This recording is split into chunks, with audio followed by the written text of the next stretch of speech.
Hey, this is Rob Anspach, and welcome back to another edition of E-Heroes for those keeping count. This is episode 330, and my next guest, I plucked him from Mrs. Freidman's sixth grade class sitting behind the fish bowl of a non-existent fish.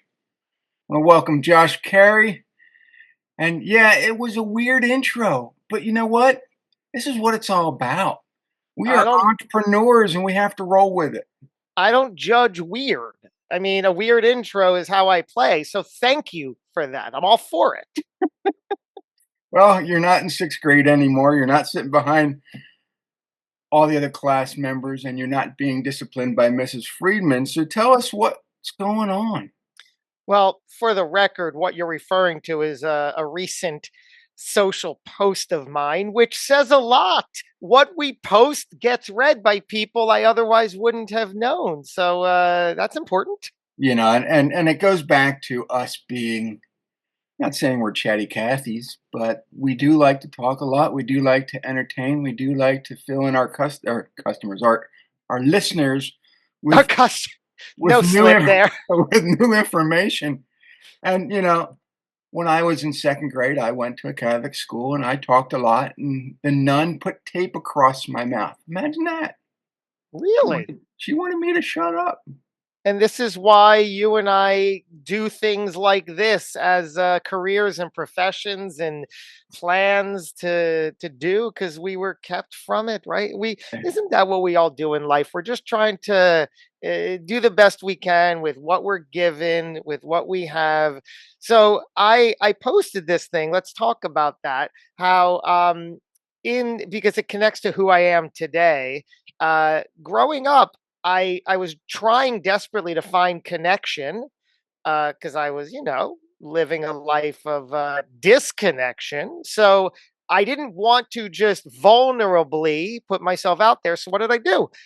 I got good at a technique where I would engage you in conversation, but ask you a bunch of questions to the point that people would always, Josh, you ask a lot of questions. Thankfully, I've turned that into a little bit of something I could, be known for today.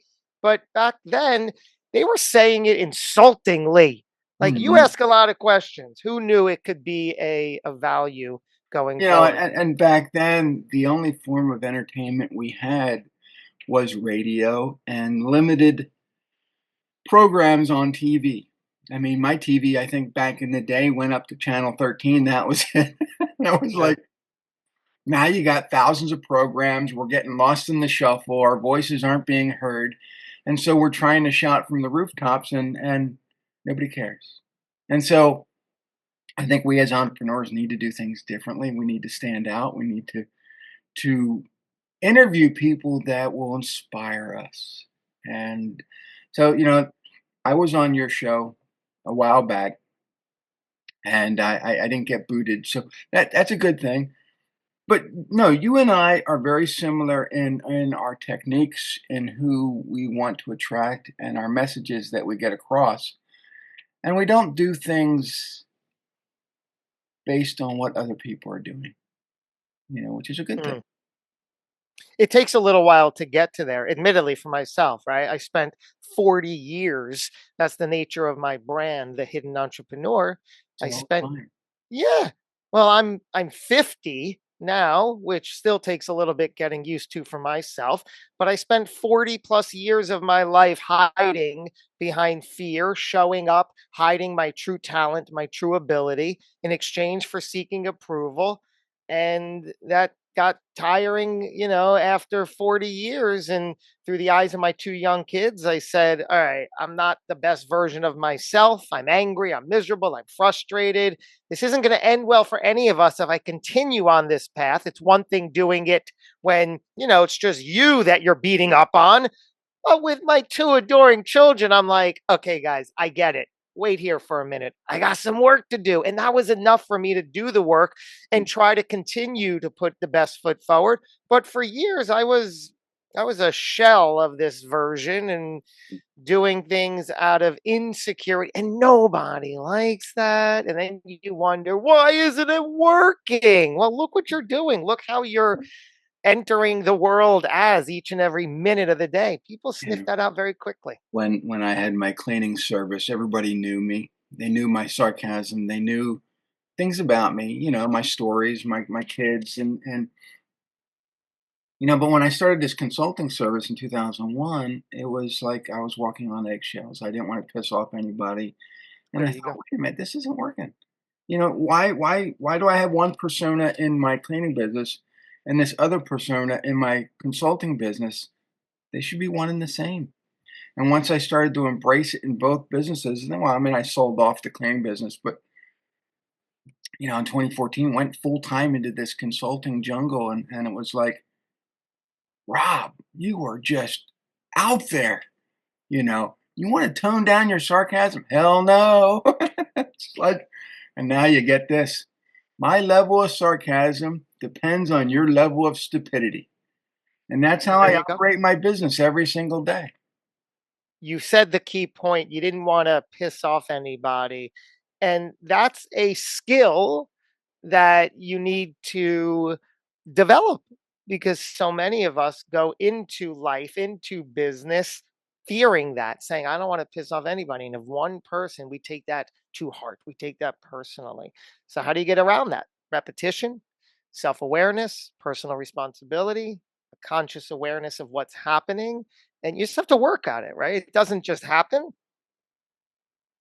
Now, it took me a long time to figure it out. Yeah. But it's now I have people coming to me left and right, and are like, Rob, help me do this, help me do that. And, I can trust you because you're just this beacon of light. And I'm like, really? I'm more like a sarcastic beacon of light because I'm slapping that light upside your head. But they embrace it because they know what they're getting is real. Yeah. The Yeah. authentic version of you. Yeah. It's I was looking on your Facebook, and the first thing that popped up was business development at Proto Hologram. And I'm like, what? I mean, I knew you did a lot of great stuff in the Mm, podcasting space, but proto hologram.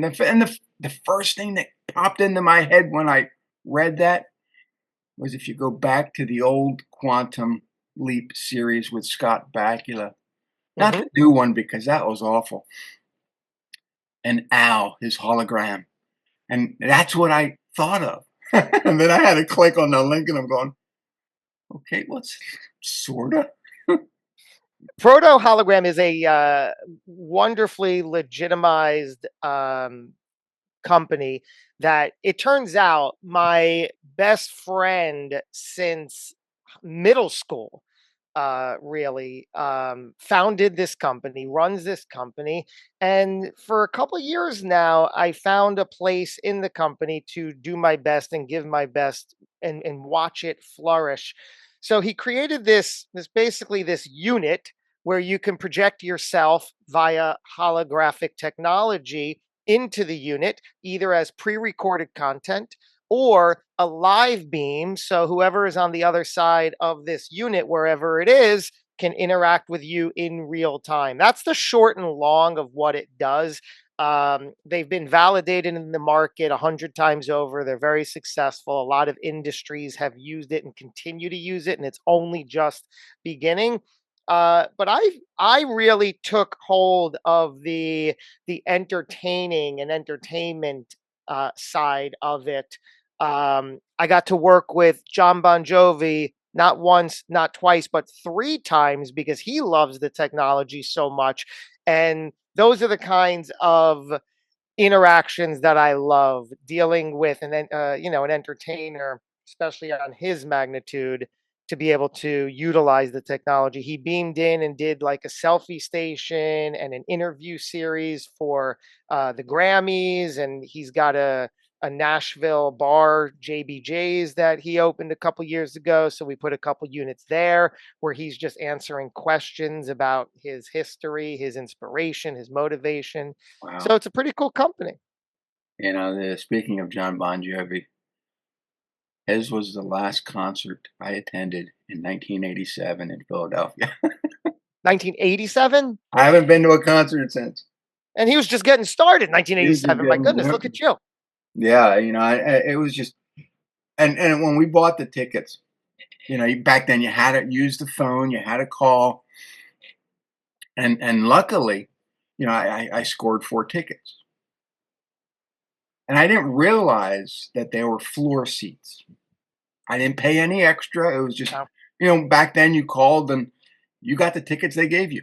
Yeah, there was no map you weren't looking Right. at. And so we get to the stadium and we're thinking we're going to be up in nosebleed section, and they escorted us right down into the floor section. And I'm like, wow. So you see Bon Jovi flying across over top of you, and Oh, problem is people in back of us were smoking dope. People in front of us were smoking dope. We got out of there, we're like spinning. I'm like, I enjoyed the show. I just didn't enjoy the after effect. I never went back to another concert. that was it. That was it. No, he ruined it for me. And I was, what was I, about 17 years old? So, A lifetime ago. but it was fun, back then. I don't know if I do it again. But nowadays you go online and it's like $150, and just that's Just the not even a service good fee, seat. right? That'll Yeah. get you. Yeah, so that's things change.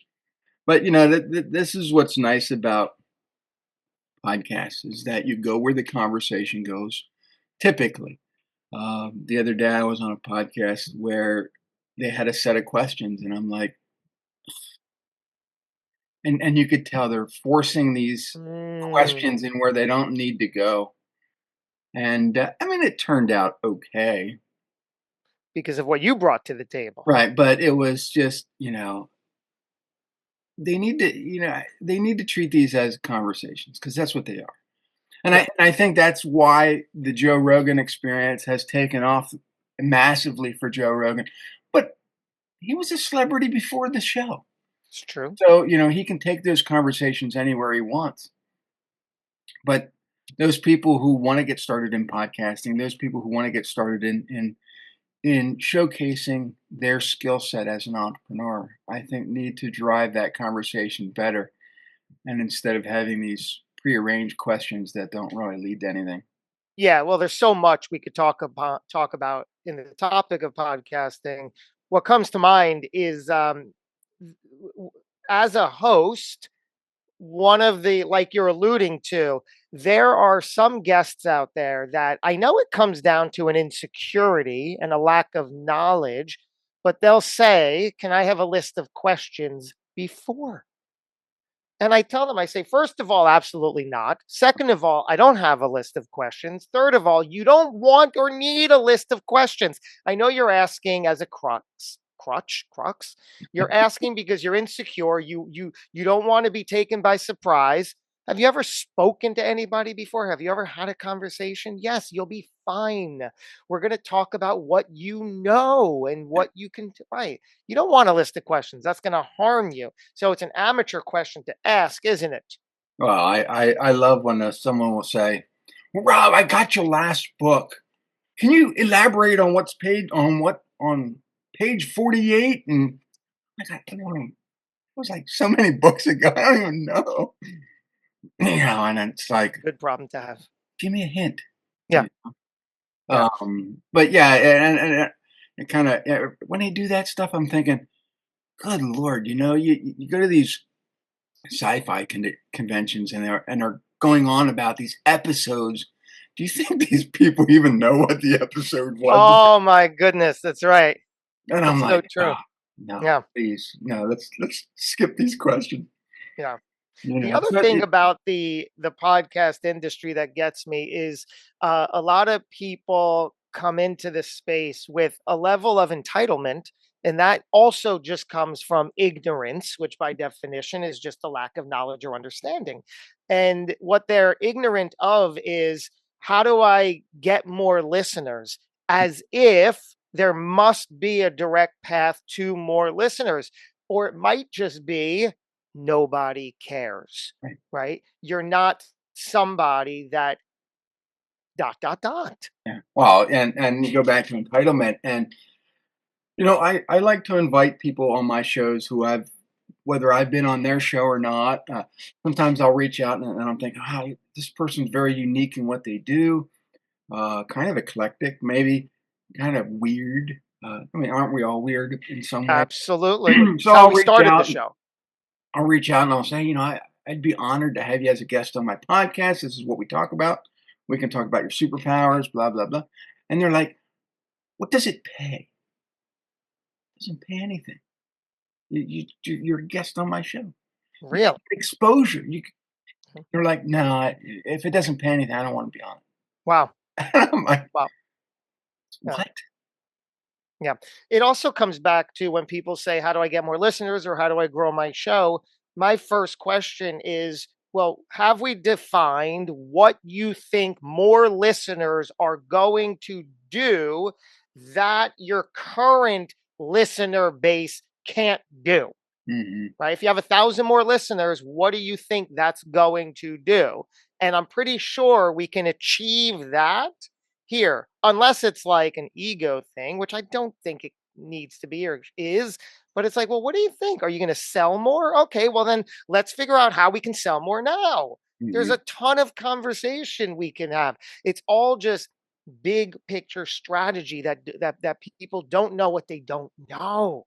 Hmm. Yeah, I don't know anything. I just Yeah. come on Who here and knows? We're talk. all weird.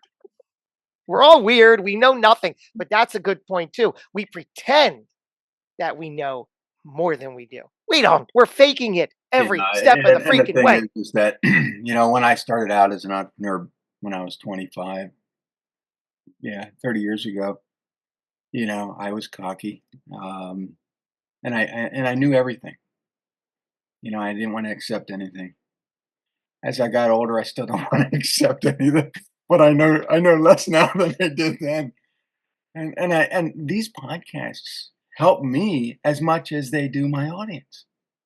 When I interview people, I learn stuff. When I showcase the podcasts out there, people are like, "Wow, Rob, that Josh guy was amazing," or "This other person was awesome." I learned so much.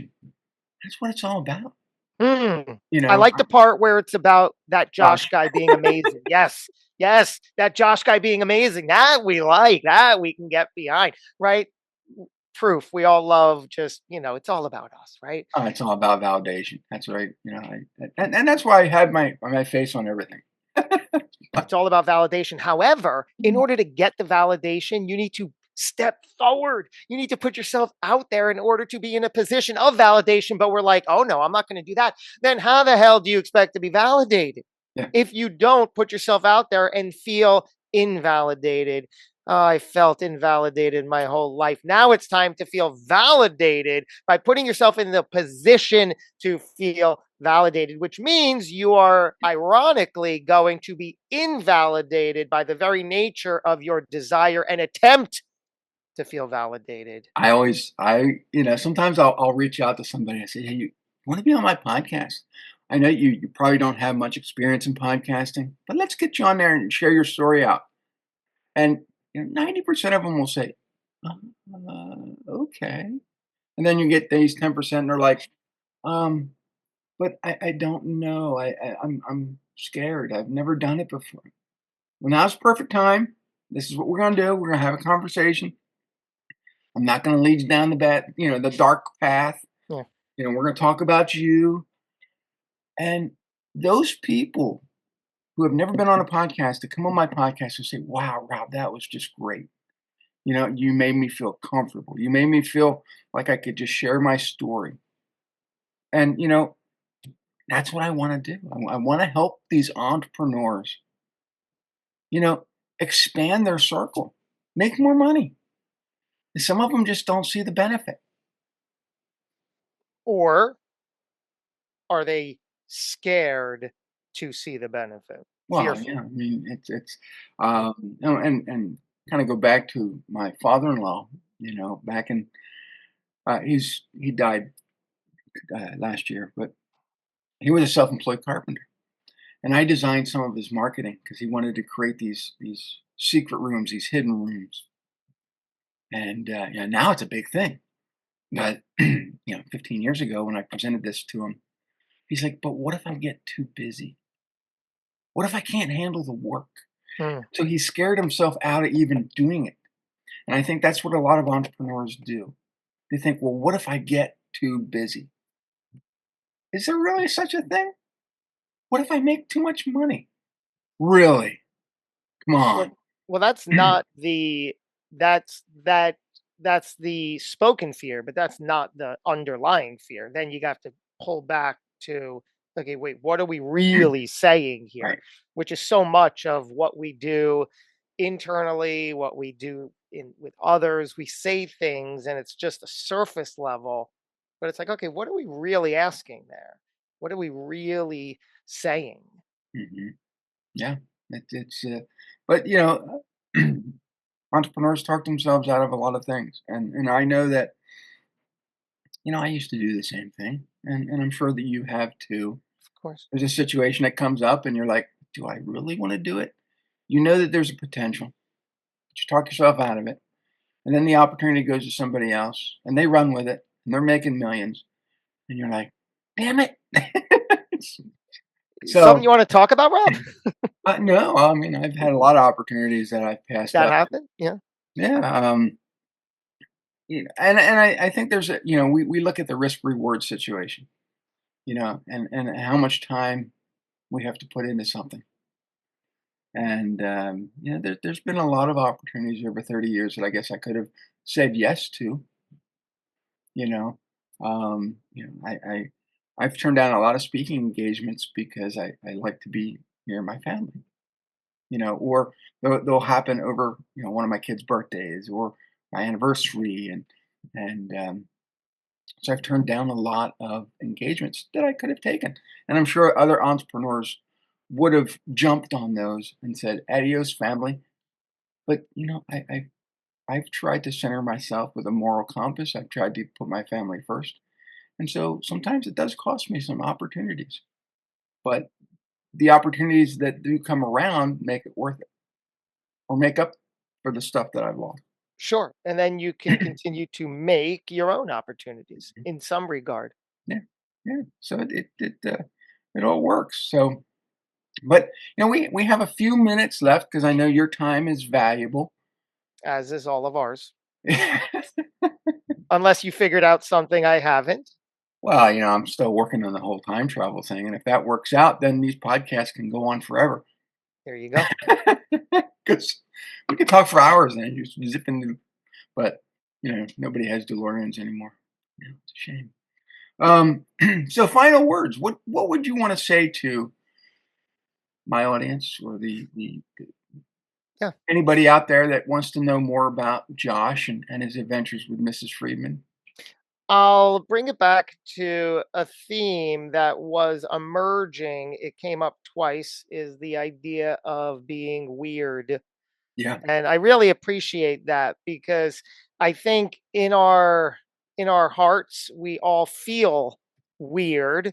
in more moments than we would care to admit to ourselves. And I think the quicker and the more honest you could be with yourself about your weirdness, because spoiler alert, we are all tremendously weird. We all have insecurities across multiple categories that we don't really explore or admit even to ourselves. So let's stick with the weird concept. If you can come forward knowing that that's what makes you beautiful, that's what makes you unique, and and create the thicker skin through exposure of that, the better off you'll be, the better off you'll stop making excuses to yourself and then certainly to others. It's like, great, okay, if that's what you say, that's what you say, so you're not ready for this, but you keep saying you're ready, and that makes you angry and frustrated and upset and annoyed and jealous. That word I've explored a lot in my life because I think it's an uglier word that we don't often talk about. We realize throughout your day how much jealousy comes up, and for your own benefit, ask yourself why. What am I really jealous of? Why are we jealous of anyone or anything? It's because we see them doing something that we want to be doing or having. So go make it happen. Appreciate the mirror that you were exposed to, saying, "Oh, I'm so jealous. Oh, I don't like it. Wait, why am I reacting this way? Because I want that." Then go get it. I feel like I just was through a therapy session. That was awesome. I'll take it. No, Josh is and the amazing. thing is that I stopped looking at my competitors as competitors. Because no one does what I do in the manner I do it.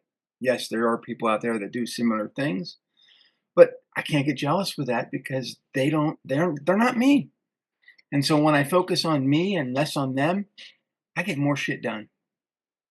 And there's a lot of entrepreneurs out there that focus on other people's their competitors' numbers, their sales, their people. I'm like, how do you even get anything done if you're just so enthralled with what they're doing? So stop it. So stop Like being jealous of your competitors. like Maniscalco says, "Are you embarrassed?" You know Maniscalco. We had more time. I know. But you are limited. Limited. You have to get going. And I want to tell you know what, before we leave, how do people find you? Where did they go? Just reach through the screen. You found me. I'm right here. You found me. Josh Cary. Anywhere in Google, on social, joshcary.com. There you go.